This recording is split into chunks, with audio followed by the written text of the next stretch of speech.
Okay, on part 4, I want to go into my problems that I have with my transmission when I did the inspection. First thing I wanted to look at was the band. I knew it was something to do with the band because I'd lost 2 and 4 about 3 months before I parked it. It was like I knew something had to wear out the band or was stopping the band from working. And as you can see, my band is totally gone. I think the lighting's pretty good. You might see just a little bit of friction material down at the bottom. Google Talk, Zoom. I know it ain't. Zoom 4, Zoom 1. Things like that. Well, I had to find out what the problem, what caused it. Whether it's the valve body, a piston, apply piston, accumulator, valve body clogged up. Well, it wasn't too hard. My truck was wrecked right before I bought it, and crushed where the oil cooler lines go into the radiator, and obviously all the radiator out of the warm engine block went in the transmission before it set, because I have a rust line halfway up the transmission. And taking a straight edge and putting it on where the rust is, it's all dipped out where the rust is. But where there wasn't much rust and stuff is straight. But this is road. This ain't no good. Parts gone, band's gone. But it's good to know what caused the band to go out.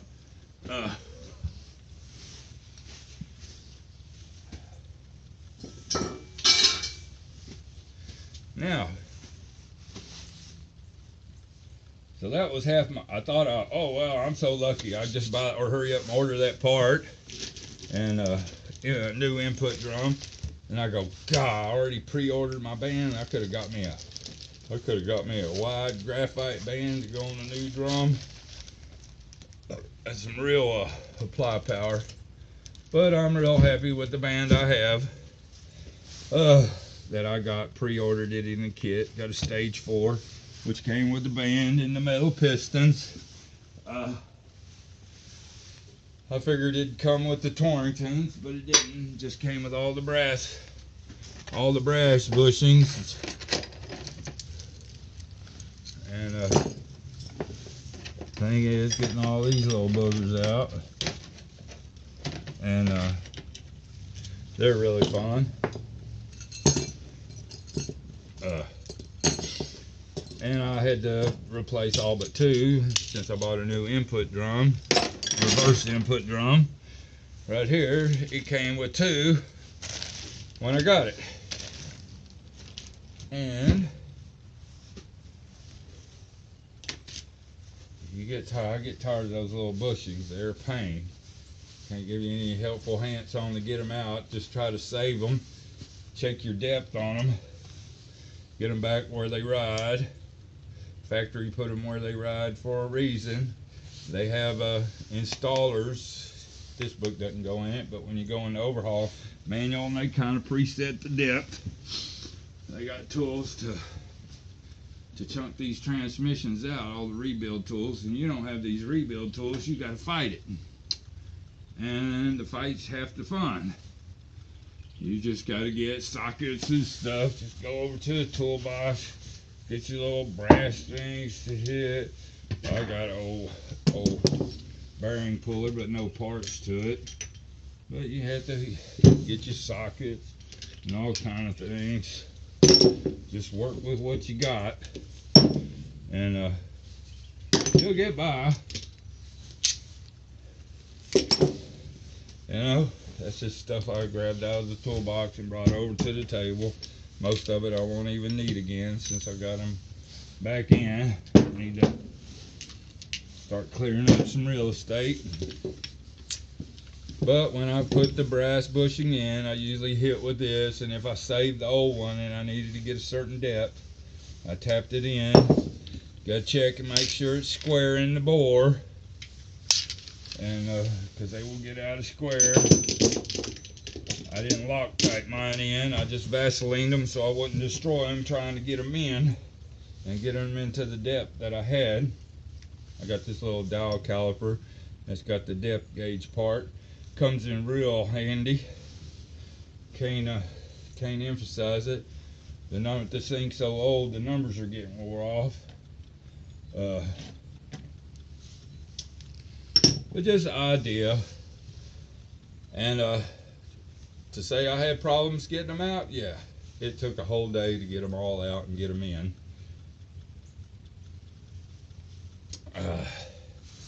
But I went over my problem with the band, the input drum.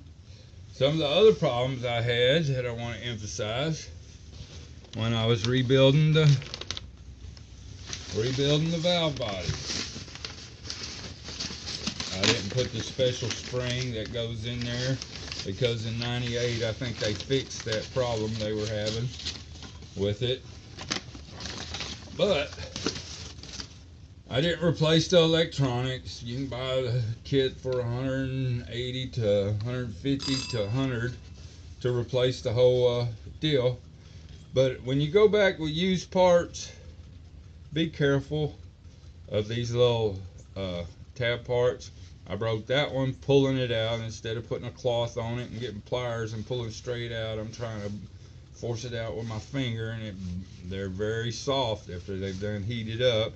And then when I was putting in that valve part right there, I rocked it over on its side. The last thing I put that in first.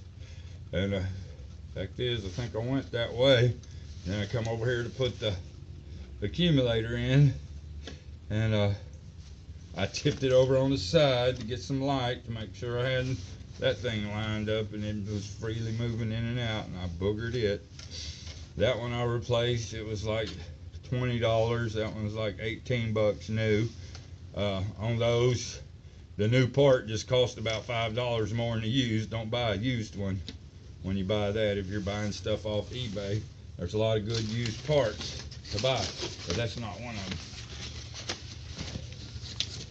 Okay, I still had a lot more problems. That was problems electronic when I knew what made it go out, but I had other problems under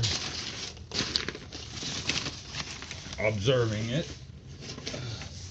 And I'll go into problems too that I have with my transmission.